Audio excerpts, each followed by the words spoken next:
Good morning students, welcome back बेटा। Student, आज की हिंदी जो व्याकरण की क्लास है हमारी, उसमें हम हमारा हिंदी व्याकरण का जो 7th चैप्टर है, संज्ञा चैप्टर, उस चैप्टर को आज हम शुरू करेंगे। चैप्टर न्यू है। आप लोगों ने पिछली क्लासेस में, छोटी क्लासेस में, मतलब ये देखो कि संज्ञा चैप्टर हमारे 2nd क्लास से हमारा शुरू हो जाता है, या फर्स्ट से भी काफ़ी स्कूल्स में शुरू हो जाता है। तो ये टॉपिक आपके लिए नया नहीं है, लेकिन हम इसको पढ़ेंगे और समझेंगे। संज्ञा होती क्या है, पहले हम संज्ञा की परिभाषा देख लेते हैं। अब देखिए, बेसिकली अगर संज्ञा का सिंपल अर्थों में नाम देखा जाए तो किसी का भी नाम कह सकते हैं। कोई व्यक्ति है, कोई वस्तु है, कोई थिंग जो कह सकते हैं, या फिर कोई प्लेस है, कोई स्थान है, या फिर कोई प्राणी है। उन सभी के जो नाम होते हैं बेटा, वे किसके अंदर आएंगे? संज्ञा के अंदर आएंगे। ठीक है, जैसे किसी व्यक्ति, वस्तु, स्थान, प्राणी तथा भाव के नाम को संज्ञा कहते हैं। ठीक है, क्लियर है। अब देखिए, भाव आपको पता ही है। भाव क्या होते हैं? जिन्हें हम महसूस करते हैं, जिनको हम इंटरनली, मतलब इमोशन जिसको कहा जाता है, वे भाव होते हैं। व्यक्ति आपको पता ही है, वस्तु, स्थान।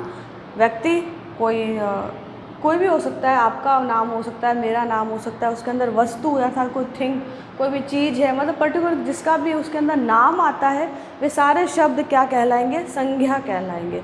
जैसे ये देखिए, हवा महल का पिक्चर दिया है मैंने, तो ये एक प्लेस हो गया, स्थान हो गया। एक बूढ़े व्यक्ति का चित्र है, तो यहाँ पर एक बूढ़ा व्यक्ति, अर्थात यहाँ पर क्या दिख रहा है आपको? बुढ़ापा दिख रहा है, तो ये उसका भाव हो गया।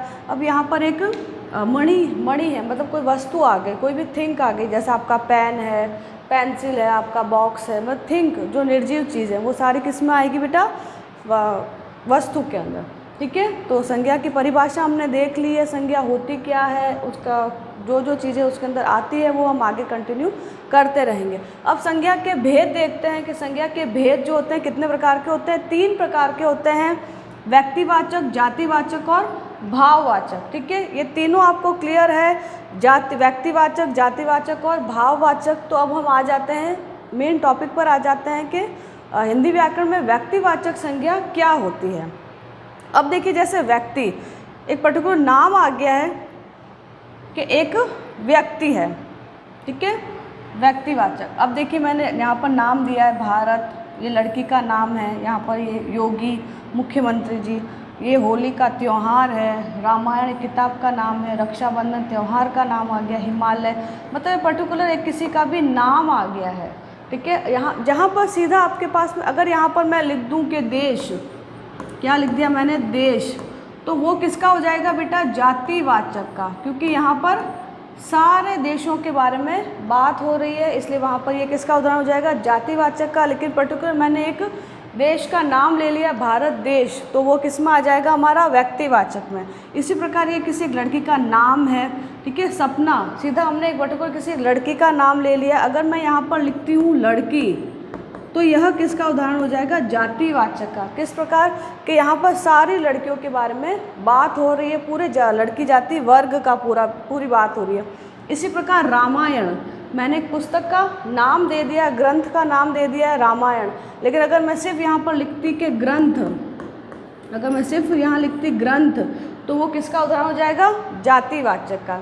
हिमालय, हिमालय क्या है? एक पर्वत का नाम है। अगर मैं सिर्फ पर्वत लिख देती हूँ, अब पर्टिकुलर मतलब नाम आ गया है, जहाँ पर एक सीधा आपको एक नाम मिल जाता है, वो आ जाएगा व्यक्तिवाचक में। और अगर जहाँ पर नाम नहीं आता है, वो मतलब अर्थात वो पूरे एक वर्ग की वहाँ पर बात हो रही है, पूरे समुदाय की बात हो रही है, तो वहाँ पर क्या आ जाएगा? जातिवाचक। ठीक है, अब हम लेते हैं भाववाचक संज्ञा। भाववाचक क्या होते हैं? इमोशंस होते हैं। कुछ इमोशंस हम महसूस करते हैं, कुछ हम देख कर पता करते हैं। किस प्रकार देख कर पता करते हैं? जैसे ये है बुढ़ापा। ठीक है, एक बूढ़ा व्यक्ति है। ठीक है, एक बूढ़ा व्यक्ति, आप उसको देखकर पहचानते हो कि उसका भाव क्या है? बुढ़ापा है। अब ये स्वीट है, यहाँ पर एक पेस्ट्री रखी हुई है, तो पेस्ट्री क्या है? मीठी है। ठीक है, तो इसका भाव क्या हो गया बेटा? मिठास, ये भाव है। इस प्रकार गर्मी, ये भी भाव है। समझ, दर्द, खुशी, मित्रता, सर्दी, ये सब चीज़ें क्या है बेटा?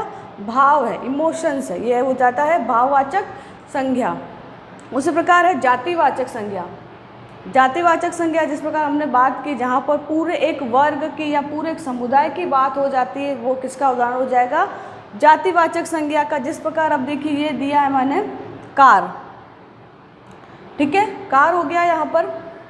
अब कार, यहाँ पर सभी कारों के बारे में बात हो रही, किसी एक पर्टिकुलर कंपनी की, कोई कार की कोई कंपनी, उसका नाम मैंने नहीं लिया है। इसका मतलब कार अगर शब्द आ जाता है तो वो किसका उदाहरण हो जाएगा, जातिवाचक का। इसी प्रकार कुर्सी, कुर्सी में सारी कंपनी की कुर्सियों की बात हो रही है, पूरे जाति की, पूरे वर्ग की बात हो रही है, इसलिए वो किसका उदाहरण हो जाएगा, जातिवाचक संज्ञा का।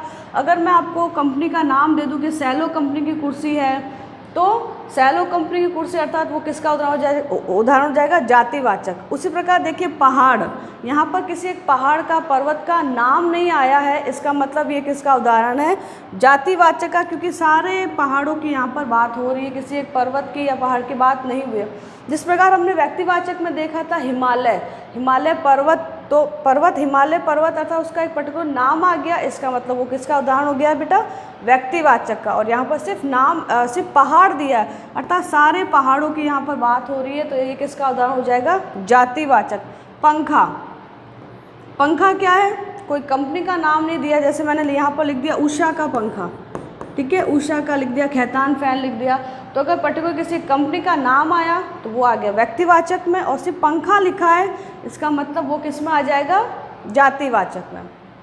ठीक है, क्लियर है आपको डिफरेंस व्यक्तिवाचक और जातिवाचक में। अब देखिए जो भाववाचक संज्ञाएं होती है, जिसमें हम भाववाचक संज्ञा हमने पहले पढ़ी थी, तो भाववाचक जो संज्ञाएं होती है बेटा वो निम्न प्रकार से परिवर्तित की जाती है, परिवर्तित होती है। किस प्रकार, जैसे जातिवाचक संज्ञा है, जातिवाचक को भाववाचक में बदलना था। बच्चा शब्द है, सारे बच्चों की यहाँ पर क्या हो रही, बात हो रही है, तो उसका भाव क्या हो गया, बचपन, बूढ़ा का बुढ़ापा भाव, मनुष्य का मनुष्यता, ये सारे क्या है बेटा, संज्ञाएं हैं, युवा का यौवन।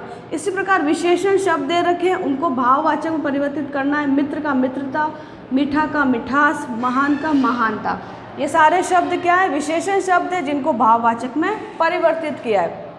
इसी प्रकार है सर्वनाम शब्द, और सर्वनाम शब्द किस आगे दे रखे हैं, क्रिया शब्द, और क्रिया शब्दों को भी क्या करना है, भाववाचक संज्ञा में परिवर्तित करना। तो ये सारी चीज़ें आपको याद करनी पड़ेगी कि भाववाचक संज्ञाएं जो हैं किस रूप में कैसे परिवर्तित होती है।